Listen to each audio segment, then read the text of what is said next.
Hi, ಈ video ನೋಡೋ ದೇವ್ರುಗಳಿಗೆಲ್ಲ ನಮಸ್ಕಾರ. ಮೊನ್ನೆ ಅಷ್ಟೇ ಹೇಳಿದೆ ಕೆನ್ಸಪ್ಪಿನ ಪಲ್ಯ ಮಾಡಬೇಕು, ಆ ವಿಡಿಯೋ ಹಾಕ್ತೀನಿ ಅಂತ. ಪುರ್ಸೊತ್ತೆ ಆಗ್ಲ ಕಣ್ರಿ, ಅದು ಇದು ಕೆಲಸ ಅಂತಲೇ ಆಗಿತ್ತು. ಅದಕ್ಕೆ ಇವತ್ತೇನು ಮಾಡೋಣ, ಚೀಲ ಹಿಡ್ದಿದ್ದು ಹೊರಟಿದ್ದೆ. ಎಲ್ಲಿಗೆ? ಸೀದಾ ಹೋಗಿ ನಮ್ಮನೆ ಹಿತ್ಲ ಕಡೆ. ಅಲ್ಲಿ ನೋಡಿದ್ರೆ ಸ್ವಲ್ಪ ಕೆನ್ಸಪ್ಪು ಬೆಳೆದಿತ್ತು. ಮೊನ್ನೆ ಅಷ್ಟೇ ಒಂದು ಪಲ್ಯಕ್ಕೆ ಆಗಷ್ಟು ಕುಯ್ದಿದ್ದೆ, ಅದ್ರ ವಿಡಿಯೋ ಮಾಡಿಲ್ಲ. ಹಂಗಾರೆ ನೋಡೋಣ ಮತ್ತೆ ಆಗೈತೆ ಅಂತ ಹೇಳ್ಕೊಂಡು ಸೀದಾ ಬಂದಿದ್ದೆ. ಹಾಗೆ ನನ್ನ ಮನಸಲ್ಲೇ ಲೆಕ್ಕ ಮಾಡಿದೆ, ಇನ್ನು ತೋಟದ ಬದಿ ಏನು ಹೋಗೋದು ಬೇಡ, ಹೆಂಗೂ ಇಲ್ಲೇ ಕೆಚ್ಚಪ್ಪದೆ ಅಂತ. ನಮ್ಮ ಹಳ್ಳಿ ಕಡೆ ಅಲ್ಲಿ ಇಲ್ಲಿ ಏನು ಹುಡುಕ್ಬೇಕಂತೇನಿಲ್ಲ, ಮನೆ ಹತ್ರ ಇರ್ತವೆ. ಮನೆ ಹತ್ರ ಇಲ್ಲ ಅಂದರೆ ತೋಟದಲ್ಲಂತೂ ಪಕ್ಕ. ಇದರಲ್ಲಿ ಎಲ್ಲ ಎಲೆನೂ ಕುಯ್ದು ಪಲ್ಯ ಮಾಡೋದಲ್ಲ, ಇದರಲ್ಲಿ ಎಳೆ ಕುಯ್ಬೇಕು. ಈ ಚಿಗುರು ಅಂತಾರಲ್ಲ ಆ ಥರದವು ನೋಡಿ, ಹೀಗೆ ಈ ರೀತಿ ಇದ್ದವೆಲ್ಲ ಆದರೆ ಭಾರಿ ಚೆನ್ನಾಗತ್ತದೆ. ಒಂದೇ ಕುದಿ ಕರ್ಗಿ ಬೇಯ್ತದೆ ನೋಡಿ. ಇದನ್ನೇನು ಭಾರಿ ಏನು ಹೆಚ್ಚೋದೇನು ಬೇಡ. ಹಾಗಾಗಿ ಈ ಥರದವನ್ನೇ ಹಿರಕ್ಬೇಕು. ಇದನ್ನು ಮನೆ ಬದಿ ಹಂಬಿರೋದ್ರಿಂದ ಇವೆಲ್ಲ ತೆಗಿಬೇಕು ಮಾರ್ರ. ಅದಕ್ಕೆ ನಾನು ಕಾಲಲ್ಲಿ ತುಳ್ಕೊಂಡೇ ಹೋಗ್ತಾ ಇದ್ದೀನಿ, ಯಾಕಂದರೆ ಮತ್ತೆ ಹುಟ್ಟೋದು ಬೇಡ ಅಂತ. ಇವೆಲ್ಲ ಕಿತ್ತೇ ತೆಗಿಬೇಕು. ಕೊತ್ತಿಗಿತ್ತಿಲ್ಲಿ ಕೊಡ್ದಾಕನ ಅಂದರೆ ಇವತ್ತು ಕಡ್ದು ಹಾಕಿ ಆಯ್ತು, ನಾಳೆ ಎಷ್ಟೊತ್ತಿಗೆ ಬೆಳೆದಾಗೋಯ್ತು. ಹಾಗಾಗಿ ಇವನು ಬೇರೆ ಸಮೇತ ಕಿತ್ತು ಬಿಸಾಕ್ಬೇಕು ಮಾತ್ರ. ಎಲ್ಲರೂ ಪಕ್ಕದ ಮನೆಯವರೆಲ್ಲ ಮನೆಯಲ್ಲ ಬಂದು, ಅಲ್ಲ ಕಣೆ ಮರಿತಿ, ನಿಮ್ಮನೆ ಹಿಂದ್ಗಡೆ ಒಂದು 4 ಕೆನ್ಸಪ್ಪಲ್ಲ ಅದವೆಲ್ಲ ಕುಯ್ಕೊಂತೀನಿ ಅಂದರು. ನಾನಂದೆ ಇಲ್ಲ ಮರ, ಕುಯ್ಕೊಳಕ್ಕೆ ನಾನೇ ಒಂದು ಪಲ್ಯ ಮಾಡ್ಲಾ ಅಂತ ಸುಳ್ಳು ಹೇಳಿದೆ. ಒಂದು ಪಲ್ಯ ಮಾಡ್ಲಾ ಅಂತ ಹೇಳಿದೆ.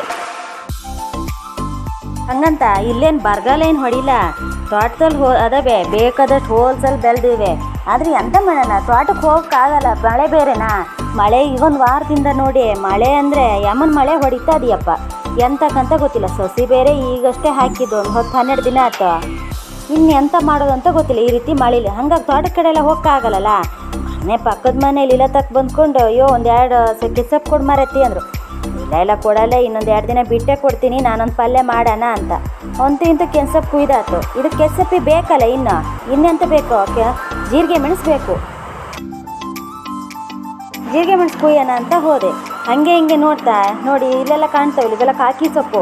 ನೀವು ಇದಕ್ಕೆ ಎಂತ ಅಂತೀರ ಗೊತ್ತಿಲ್ಲ, ಇದು ಚಟ್ಟೆ ಸೊಪ್ಪು. ಇನ್ನೊಂದು ದಿನ ಎಲ್ಲ ಚಟ್ನಿ ಪಲ್ಯ ಮಾಡಿದ್ರೆ ಬೇಕು ಅಂತ ಇಟ್ಟಿನಿ. ಕೆನ್ಸಪ್ಪಿಗೆ ಬೇಕಾಗಿರೋದೇ ಕೆನ್ಸಪ್ಪು, ಜೀರಿಗೆ ಮೆಣಸು, ಖಾರ, ಹುಳಿ, ಉಪ್ಪು ಇವೆ. ಹುಳಿ, ಖಾರ, ಉಪ್ಪು ಒಂಚೂರು ಗಡಕ್ತಾಗಿದ್ದರೆ ಚೆನ್ನಾಗಾಗ್ತದೆ. ಇದೇ ಸೂಜಿ ಮೆಣಸು, ಗಾಂಧಾರಿ ಮೆಣಸು, ಜೀರಿಗೆ ಮೆಣಸು ಎಲ್ಲ ಅಂತೀವಿ. ನಮ್ಮ ಕಡೆ ಎಲ್ಲ ಇದು ಜೀರಿಗೆ ಮೆಣಸು ಅಂತಲೇ ಹೇಳೋದು. ಕೆಲವು ಕಡೆ ಇದು ಗಾಂಧಾರಿ ಮೆಣಸು, ಸೂಜಿ ಮೆಣಸು ಅಂತಾರೆ. ಈ ಘಟ್ಟದ ಕೆಳಗಡೆನವರೆಲ್ಲ ಗಾಂಧಾರಿ ಮೆಣಸು ಅಂತಲೇ ಹೇಳೋದು. ಅಲ್ಲೇನಷ್ಟೇ ಆಗಿ ಏನು ಹೆಚ್ಚಿಗೆ ಸಿಕ್ಕಿದ್ದೆ ಒಂದು 4 ಸಿಕ್ಕಿದ್ದು. ಇಷ್ಟೆಲ್ಲ ಆಗಲ್ಲ. ನಾವು ಈ ಮಳೆಗಾಲದಲ್ಲಿ ಕೆಸಪ್ಪಿಗೆ ಏನಾರು ಹುಳಿ ಏನಾರು ಗೌಲ್ ಪಲ್ಯ ಮಾಡಿದ್ರೆ ಹುಳಿ ಖಾರ ಎಲ್ಲ ಸ್ವಲ್ಪ ಗಡತ್ತಾಗೆ ಬೀಳ್ಬೇಕು. ಬಿದ್ದರೆ ಮಾತ್ರ ಆ ಪಲ್ಯ ಒಂದು ರುಚಿ, ತಿನ್ನೋರಿಗೂ ಒಂದು ಸಮಾಧಾನ. ಅದಕ್ಕೆ ಅಲ್ಲೊಂದು 4 ಸಿಕ್ಕಿದ್ದ, ಇಲ್ಲೊಂದು 2 ಕಡೆ ಗಿಡ ಇದ್ದಾವೆ. ಹಾಗಾಗಿ ಇಲ್ಲೊಂದು 2 ಕಡೆ ನೋಡ್ಕೊಬರೋಣ ಅಂತ ಹೇಳಿ ಹೊರಟೆ. ಅಲ್ಲೇನು ಹೆಚ್ಚಿಗೆ ಸಿಕ್ಕಿರಲ್ಲ ನೋಡಿ, ಓಲ ಇದೆ ಗಿಡ, ಅಲ್ಲೇನು ಕಾಣಲ್ಲ. ತಡೀರಿ, ಹತ್ತಿರ ಹೋಗ್ತೀನಿ, ಅವಾಗ ಕಾಣ್ತದೆ ನಿಮಗೆ. ಬೆಳಿಗ್ಗೆನೇ ಪಲ್ಯ ಮಾಡಬೇಕು, ಕೆಸಪ್ಪು ತರಬೇಕು ಅಂತ ಯೋಚನೆ ಮಾಡಿದ್ದು. ಎಂತಕ್ಕೂ ಗದ್ದೆ ಬದಿ ಹೋಗಿದ್ರಿಂದ ಮನೆ ಹತ್ರ ಮಾಡೋಕ್ಕೆ ಆಗಲ್ಲ. ಅದು ಬೇರೆ ಇವತ್ತು ತುಳ್ಕುಲ್ ಬೇರೆ ತೆಗೆದ್ವಾ, ಹಾಗಾಗಿ ಪಲ್ಯ ಮಾಡೋಕ್ಕೂ ಆಗಲ್ಲ, ತರೋಕ್ಕೂ ಆಗಲ್ಲ. ಇಂಥ ಅಲ್ಲಿ ನೋಡ್ಕೊಬಂದು ಇಲ್ಲಿ ನೋಡ್ಕೊಬಂದು ಕೆನ್ಸಪ್ಪು ಥರ ನಾನು ಸತಿ ಕತ್ಲೇನೇ ಆಗಿರುತ್ತೆ ಅಂತೀನಿ. ಆದರೂ ಕತ್ಲಿಲ್ಲಿ ಕಾಣ್ತದ ಇಲ್ಲ ನೋಡೋಣ ಅಂತ ಹೇಳಿ ಕ್ಯಾಮ್ರಾ ಇಟ್ಕೊಂಡು ಹೊರಟಿದ್ದೆ. ನೋಡಿ, ಇಲ್ಲೊಂದು ಎಲೆ ಕಾಣ್ತದಲ್ಲ, ಇದಕ್ಕೆ ನೀವೆಲ್ಲ ಎಂತ ಅಂತೀರಂತ ಗೊತ್ತಿಲ್ಲ. ನಮ್ಮ ಕಡೆ ಸುಳ್ಳಿ ಕುಡಿ ಅಂತೀವಿ. ಇದು ಸಾಂಬಾರಿಗೆ, ಪಲ್ಲಿಗೆ, ಆಮೇಲೆ ಮಜ್ಜಿಗೆ ಹುಳಿಗೆ ಎಲ್ಲ ಭಾರಿ ಚೆನ್ನಾಗತ್ತದ ಮಾತ್ರ. ಇದು ಉಂಟು ನಮ್ಮ ಕಡೆ. ಹಳ್ಳಿ ಕಡೆ ಒಂದಲ್ಲ ಅಂದ್ರೆ ಸಿಗ್ತದೆ. ಆದರೆ ನಾವು ಒಂಚೂರು ಈ ಮಳೆಗಾಲದಲ್ಲಿ ಗೌಲ್ ತಿನ್ನೋದೇ ಜಾಸ್ತಿ. ನೋಡಿ, ಇಲ್ಲೊಂದು ಸೂಜಿ ಮೆಣಸು ಅದೇ ಜೀರಿಗೆ ಮೆಣಸು. ಇದು ಜೀರಿಗೆ ಮೆಣಸು ಒಂಚೂರು ದೊಡ್ಡ ಜಾತಿ. ಹಂಗಾಗಿ ಇದೇನು ಈಗೇನು ಬೆಳಿಲ್ಲ. ಎಂತ ಬೆಳೆದ್ರಿ ಎಂತ ಬಿಟ್ರು ಕಾಗಿ ಹೊಕ್ಕಿ ಪಕ್ಕಿ ಬಿಡಲ್ರಿ. ಹಣ್ಣಾದ ತಕ್ಷಣ ಬಂದಾತು, ತಿನ್ಕೊಂಡು ಹೋಗಿ ಆಯ್ತು. ಇಂತೂ ಇಷ್ಟು ಸಿಕ್ತು ಸಾಕು. ಇನ್ನು ಅಲ್ಲೊಂದಷ್ಟು ಅದು ಇಲ್ಲೊಂದಷ್ಟು ಅದು. ಒಂದೇ ಕೆನ್ಸಪ್ಪೇನು ಭಾರಿ ಕುಯ್ದಿರಲ್ಲ, ಒಂದು 2-3 ಹೊತ್ತಿಗೆ ಆಗಿತ್ತು, ಸಾಕಿತ್ತು ಅಂತ ಹೇಳಿದೆ. ಸೀದಾ ಮನೆ ಕಡೆ ತೊಗೊಂಡು ಹೊರಟೆ. ಆಗನೇ ಹೇಳ್ದಂಗೆ ಲೀಲತಕಾಯಿ ಬಂದು ಕೆಸಪ್ಪು ಕೇಳಿದ್ದೆ ಥರ ನಾ ಇಲ್ಲ ಅನ್ನಲ್ಲಯ್ಯ ಅಂತ ಅಂದ್ಕೊಂಡ್ರೆ ಏನೋ ಗೊತ್ತಿಲ್ಲ. ಇನ್ನೊಂದಿನ ಕೊಟ್ಟರೆ ಆಯ್ತು ಅಂತ ಹೇಳ್ಕೊಂಡು ಸುಮ್ಮನೆ ಅದೇ. ಅವ್ರಿಗೇನು ಕೊಡೋದಲ್ಲ ಅಂತಲ್ಲ, ಇವತ್ತು ಕುಯ್ಕು ಹೋದರೆ ಇನ್ನು ನಂಗೆ ನಾಳೆ ನಾಡ್ದು ಬೇಕು ಅಂದರೆ ನಾನು ಇಲ್ಲಿ ಹೋಗೋಣ, ಮತ್ತೆ ಸೀದಾ ಹೋಗ್ಬೇಕು ತೋಟಕ್ಕೆ. ಈ ಮಳೇಲಿ ಕೊಡೆ ಹಿಡ್ಕೊಂಡು ತೋಟಕ್ಕೆ ಹೋಗೋದು ಅಷ್ಟರಲ್ಲೇ ಆಯ್ತು. ಅಷ್ಟೊತ್ತಿಗಾಗಲೇ ನಾನು ಒಲೆ ಮೇಲೆ ಗಡಿಗೆ ಇಟ್ಟಾಗಿದ್ದೆ, ನೀರು ಇಟ್ಟು ಬೆಂಕಿ ದೂಡು ಹೋಗಿದ್ದೆ, ಹಾಗೆ ನೀರು ಕಾದಿತ್ತು. ಹಂಗಾರೆ ಇನ್ನೇನು ಮಾಡೋದು ಅಂತ ಹೇಳಿ ಮರ್ಗಿಗೆ ಸೊಪ್ಪು ಹಾಕ್ಕೊಂಡು ಒಂಚೂರು ಸೋಸ್ಕೊಳೋಣ ಅಂತ ಹೇಳಿ ಮರ್ಗಿ ಇಟ್ಕೊಂಡು ಸೋಸ್ತಾ ಹಾಕೊಂಡೆ.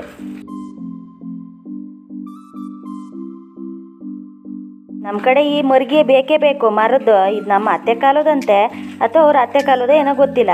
ಅಚ್ಚಿಗಿಚ್ಚಿ 2 ಕಡೆನೂ ಒಡೆದೋಗಿತ್ತ. ಇಲ್ಲಿ ಇನ್ನೆಂತ ಮಾಡೋಕ್ಕಾಗಲ್ಲ, ನಾವು ಮತ್ತಿನ್ನು ಹೊಸ್ದಾಗಿ ಮಾಡ್ಸೋಕ್ಕೇನಾಗಲ್ಲ ಅಂತ ಹೇಳಿ ಇದು ಮಾಡಿದೆ. ನೋಡಿ, ಇಂಥ ಬಲ್ತಿರೋವನ್ನೆಲ್ಲ ನಾವು ಹಾಕಂಗಿಲ್ಲ. ಇದು ಅಕಸ್ಮಾತಾಗಿ ಕಿತ್ಕೊ ಬಂದೀನಿ. ಎಳೆ ಹಾಕಿದ್ರೆ ಮಾತ್ರ ಕರ್ಗಿ ಬೇಯ್ತದೆ. ಮಳೆಗಾಲದಲ್ಲಿ ಕೆಸಪ್ಪಿಗೆ ಒಂಚೂರು ಹುಳ ಒಂಚೂರು ಕಮ್ಮಿ ಅನ್ನಂಗಿಲ್ಲ, ಒಂಚೂರು ಜಾಸ್ತಿನೇ. ಅದಕ್ಕೆ ಆಚೆಗೀಚೆಗೆ ನೋಡಿ ಚೆನ್ನಾಗಿದ್ದವನ್ನ ನೋಡಿ ಹಾಕ್ಬೇಕು, ಚೆನ್ನಾಗಿಲ್ದವನ್ನ ವಾಪಸ್ಸು ಎಸಿಬೇಕು. ಮತ್ತೆ ಎಂತ ಮಾಡೋಂಗಿಲ್ಲ. ನೋಡಿ ಇದೇ ನೋಡಿ ಎಳೆವು, ಈ ಥರದ ಎಳೆವಿದ್ದರೆ ಪಲ್ಯ ಮಾತ್ರ ಭಾರಿ ಚೆನ್ನಾಗತ್ತದ. ಹಿಂಗೆ 1-2 ಭಾಗ ಮಾಡಿದ್ರೆ ಸಾಕು, ಭಾರಿ ಏನು ಮಾಡೋದೇನು ಬೇಡ. ಒಳ್ಳೆ ಎಳೆವು ಕಿತ್ಕೊ ಬಂದರೆ ಬೇಗ ಚೆನ್ನಾಗಿ ಕರ್ಗಿ ಬೇಯ್ತದೆ. ಇದಕ್ಕೆ ಉಪ್ಪು ಹುಳಿ ಖಾರ ಹಾಕಿದ್ರೆ ಮಾತ್ರ ಗಡತ್ತಾಗ 1-2 ಮುಷ್ಟಿ ಅನ್ನ ಒಳ್ಳೆ ಹೊಸಿ ಇರ್ತದೆ ನೋಡಿ. ಈ ಥರದವು ಬಲ್ತಿರೋವನ್ನೆಲ್ಲ ಹಾಕೋದು ಬೇಡ. ಹಾಕಿದ್ರೆ ಏನು ತೊಂದರೆ ಇಲ್ಲ, ಅಂದರೆ ಜಾಸ್ತಿ ಕುದಿ ಬೇಯಬೇಕು ಅಂತ ಅಷ್ಟು ಬಿಟ್ಟರೆ ಈ ಗಡಿ ಬಿಡಿಗೆ ಆಗೋದಂಥದ್ದು ಏನಲ್ಲ.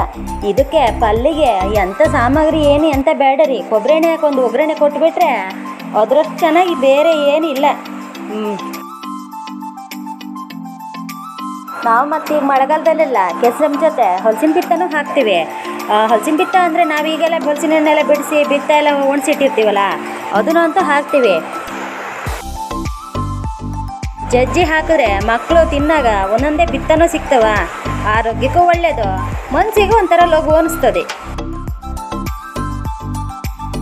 ಕೆಸಿನ ಸೊಪ್ಪಿನ ಪಲ್ಲಿಗೆ ನಮ್ಮ ಮಲೆನಾಡು ಕಡೆ ಮಾಡೋಕ್ಕೆ ಕೊಡು ಬಿದ್ದುಬಿಟ್ರೆ 4 ಕಡೆ ತಿನ್ನೋ 1-5 ಕಡೆ ತಿಂತಾರೆ.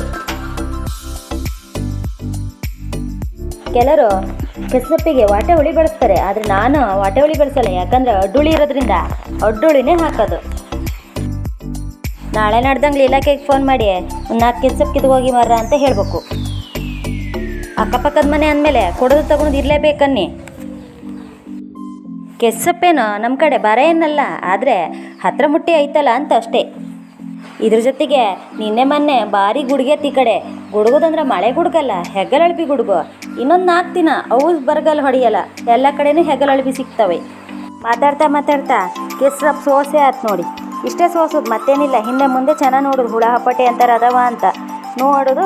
1-2 ಭಾಗ ಮಾಡೋದು. ಭಾರಿ ಎಳೆವಿಲ್ಲ, ಹಿಡಿ ಆದರೆ ಆಗ್ತದೆ, ಏನು ತೊಂದರೆ ಇಲ್ಲ. ಗಡ್ಗಿಲಲ್ಲ ಬೇಗ ಬೇಯ್ತದೆ. ಇನ್ನು ಜೀರಿಗೆ ಮೆಣಸನ್ನು ಚೆನ್ನಾಗಿ ಕುಟ್ಟಿ ಇದ್ರ ಜೊತೆನೇ ಬೇಯಿಸೋದು. ಕೆಸಪ್ಪು ತೊಳ್ಕೊಬೇಕು ಮಾತ್ರ, ಚೆನ್ನಾಗಿ ತೊಳ್ಕೊಂಡ್ರೆ ಅಂದರೆ ಮಳ್ಗಿರಳಿ ಇರ್ತದೆ ಅಂತ. ಮಣ್ಗಿನ ಅಂಥದ್ದೇನೋ ಅಂದರೆ ಕೆಸಪ್ಪಿನ ಮೇಲೆ ಕೂರಲ್ಲ, ಹಿಂಗೆ ಕೂತ್ರು ಒಂಚೂರು ತೊಳೆದ್ರೆ ಹೋಗ್ತದೆ ಅಂತ. ಸಾಕು, ಇಷ್ಟು ನೀರಿಗೆ ಹಾಕೋದು, ಕೆಸಪ್ಪು ಹಿಂಗೆ ಮಾಡೋದು. ತುಂಬ ಆಯ್ತು ಅಂತ ಅನ್ಕೋಬೇಡಿ, ನಾ ಹಾಕಾಗ ಮಾತ್ರ ತುಂಬ ಅನ್ಸೋದು. ಎಲೆ ಅಲ್ಲ ಎಲ್ಲ ಕರ್ಗೆ ಬೆಂದೋತದ ಕಣ್ರಿ. ಕೆಲವ್ರು ಈ ಸೊಪ್ಪಲ್ಲಿ ಪತ್ರೊಡೆ ಮಾಡ್ತಾರಂತಪ್ಪ. ಅದು ಹೆಂಗೆ ಮಾಡ್ತಾರೋ ಏನೋ ಗೊತ್ತಿಲ್ಲ, ಅದೇನೋ ಯಾವ ಥರ ಆಗುತ್ತೋ ಗೊತ್ತಿಲ್ಲ. ಪತ್ರೊಡೆ ಅಂದರೆ ನಮ್ಮ ಕಡೆ ಎಲ್ಲ ಮಳೆಗಾಲದಲ್ಲಿ ಮರಗೇಸ ಅಂತ ಬಿಡ್ತದೆ, ಅದರಲ್ಲಿ ಮಾತ್ರ ನಾವು ಪತ್ರೊಡೆ ಮಾಡೋದು. ಈ ಥರ ಕೆಸಪ್ಪಲ್ಲೆಲ್ಲ ಮಾಡಿ ನಮಗೆ ಗೊತ್ತಿಲ್ಲ. ಕೆಲವರು ಅದ್ರ ಜೊತೆ ಇವನು 1 4 ಎಲೆ ಇಟ್ಟು ಹಾಕ್ತಾರಂತಪ್ಪ. ಮರಗೇಸ ಅಂದರೆ ವರ್ಷದಲ್ಲಿ ಒಂದೇ ಸರಿ ಬಿಡೋದು. ಈ ಮಳೆ ಬೀಳ್ತಾವಲ್ಲ, ಮಳೆ ಬಿದ್ದ ತಕ್ಷಣ ಈ ಕೊಳ್ತೋಗಿರೋ ಮರ ಕೆಲವೊಂದು ಬಿದ್ದು ಕೊಳ್ತೋಗಿರ್ತದೆ ನೋಡಿ, ಆ ಥರ ಮರದಲ್ಲಿ ಬಿಡ್ತದೆ. ಆ ಥರ ಮರಗೇಸನ ಎಲೆಯಲ್ಲಿ ಮಾತ್ರ ನಾವು ಪತ್ರೊಡೆ ಮಾಡ್ತೀವಿ. ಕೆಲವರು ಈ ಕೆಸಪ್ಪಿಲು ಮಾಡ್ತೀವಿ ಅಂತ ಹೇಳ್ತಾರೆ. ಯಾರಿಗಾರು ಗೊತ್ತಿದ್ರೆ ಹೇಳಿ ಆಯಿತಾ. ನೋಡಿ, ಕೆಸಪ್ಪು ಇಷ್ಟು ತುಂಬ ಆಯ್ತು ಅಂತ ಅನ್ಕೋಬೇಡಿ. ಇದಕ್ಕೀಗ ಉಪ್ಪೆಲ್ಲ ಹಾಕಬೇಕು. ಇಷ್ಟೊಂದು ಉಪ್ಪು ಹಾಕ್ತೀನಿ. ನಾವು ಸ್ವಲ್ಪ ಖಡಕ್ ಅನ್ನೋಲ್ಲ, ಸ್ವಲ್ಪ ಉಪ್ಪು ಜಾಸ್ತಿನೇ. ಯಾಕಂದರೆ ಇದು ಸ್ವಲ್ಪ ಬಾಯಿ ತುರ್ಕೆ, ಹಾಗಾಗಿ ಉಪ್ಪು ಒಂಚೂರು ಜಾಸ್ತಿ ಮುಂದಿರ್ಬೇಕು. ಇನ್ನೇ ಅಂತಿಲ್ಲ, ಜೀರಿಗೆ ಮೆಣಸು ಹಾಕೋದು, ಮುಚ್ಚಿಡೋದು. ಮುಚ್ಚಿಟ್ಟ ಮೇಲೆ ಬೆಂಕಿ ಜೋರು ಹಾಕಿದ್ರೆ 1-2 ಕುದಿಕ್ಕೆ ಬೇಯ್ತದೆ. ಇನ್ನು ಮೇಯ್ನಾಗಿ ಬೇಕಾಗಿರೋದು ಅಂದರೆ ನಮ್ಮಲ್ಲಿ ಹಸಿನ ಬಿತ್ತ ಜಜ್ಬೇಕು. ಜಜ್ಜಿ ಆದಮೇಲೆ ಅದ್ರ ಮೇಲ್ಗಡೆ ಸಿಪ್ಪೆ ತೆಗೆದು ಒಳಗಡೆ ಇದು ಮಾಡಬೇಕು. ಕಲ್ಲೇನು ಹಿಂಗದೆ ಅನ್ಕೋಬೇಡಿ. ಕಲ್ಲು ನಾವೆಲ್ಲ ಬೆಳ್ಳುಳ್ಳಿ ಎಲ್ಲ ಇದರಲ್ಲೇ ಕುಟ್ಟೋದು, ಹಾಗಾಗಿ ಬೆಳ್ಳುಳ್ಳಿ ಸಿಪ್ಪೆ ಹೊಂದ್ಕೊಂಡಿತ್ತು ಅಷ್ಟೇ. ಕೆಸಿನ ಸೊಪ್ಪಿನ ಪಲ್ಲಿಗೆ ಹಲಸಿನ ಬಿತ್ತ ಹಾಕೋದು ವಾಡಿಕೆ. ಇದು ನಮ್ಮ ಅಜ್ಜಿ ಹೇಳ್ಕೊಟ್ಟಿದ್ದು. ಹಾಗಾಗಿ ಹಲಸಿನ ಬಿತ್ತನೇ ಚೆನ್ನಾಗಿರ್ತದೆ. ಮಧ್ಯೆ ಕೆಸಿನ ಸೊಪ್ಪಿನ ಪಲ್ಯ ಜೊತೆಗೆ ಇದನ್ನು ಸಿಕ್ಕಿದ್ರೆ ಒಂದೊಂದೇ ಜಗ್ಗಿಗೆ ಭಾರಿ ಚೆನ್ನಾಗಿರ್ತದೆ. ಮಾತಾಡ್ತಾ ಮಾತಾಡ್ತಾ ಹಲಸಿನ ಬಿತ್ತನು ಜಜ್ಜಾತು. ಇನ್ನೇನು ಮಾಡೋದಿಲ್ಲ, ಕೆಚ್ಚಪ್ಪಿನ ಜೊತೆ ಇದನ್ನು ಸೇರಿಸೋದು, ಚೆನ್ನಾಗಿ ತಿರ್ಸೋದು. ಆಗಲೇ ಹೇಳ್ದಂಗೆ ಕೆಸಿನ ಸೊಪ್ಪು ಎಷ್ಟಾಗಿತ್ತು ನೋಡಿ.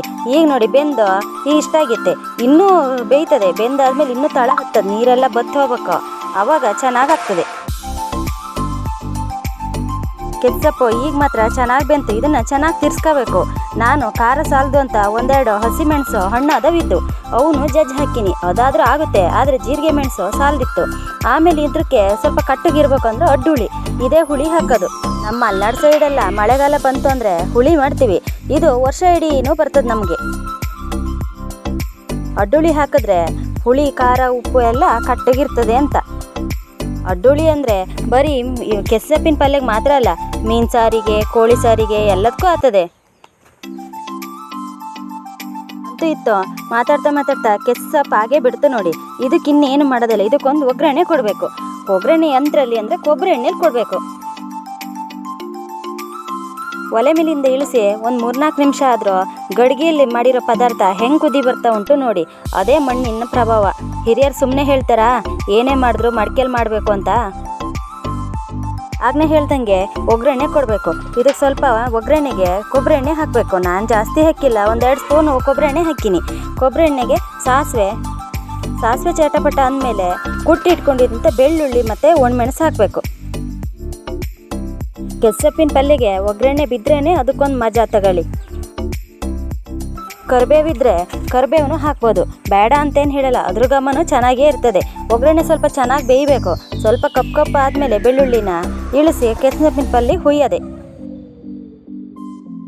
ಒಗ್ಗರಣೆ ಹಾಕಿದ್ಮೇಲೆ ಚೆನ್ನಾಗಿ ತಿರ್ಸಿ ಕೈ ಆಡಿಸಿ ಮುಚ್ಚಿಡಬೇಕು. ಇವತ್ತಿನಕ್ಕಿಂತ ಕೆಸಪ್ಪಿನ ಪಲ್ಯ ಒಂದಿನ ತಡ ತಿಂದ್ರೇ ಇದ್ರ ರುಚಿ ಹೆಚ್ಚಾಗೋದು. ಇದಕ್ಕೆ ಕಾಂಬಿನೇಷನ್ ಅಂತ ಮಲೆನಾಡು ಕಡೆ ಮಾಡೋ ಕಡುಬಿನ ಜೊತೆ ಕೆಸಪ್ಪಿನ ಪಲ್ಯ ಹಾಕ್ಕೊಂಡ್ರೆ 2 ಕಡುಬು ತಿನ್ನೋನು 4 ಕಡುಬು ತಿಂತಾರೆ. ಅಂತೂ ಇಂತೂ ಕೆಸಪ್ಪಿನ ಪಲ್ಯ ಆಗೇ ಹೋಯ್ತು ನೋಡಿ. ಇಷ್ಟೇ ಮಲೆನಾಡು ಸ್ಪೆಷಲ್ ಕೆಸಪ್ಪಿ ರೆಡಿ, ಕಡುಬು ರೆಡಿ. ಇನ್ನೊಂದು ವಿಡಿಯೋದಲ್ಲಿ ಸಿಗ್ತೀನತ್ತ, ಹಾಗೆ ನೀವು ಮಾಡಿ ನೋಡಿ.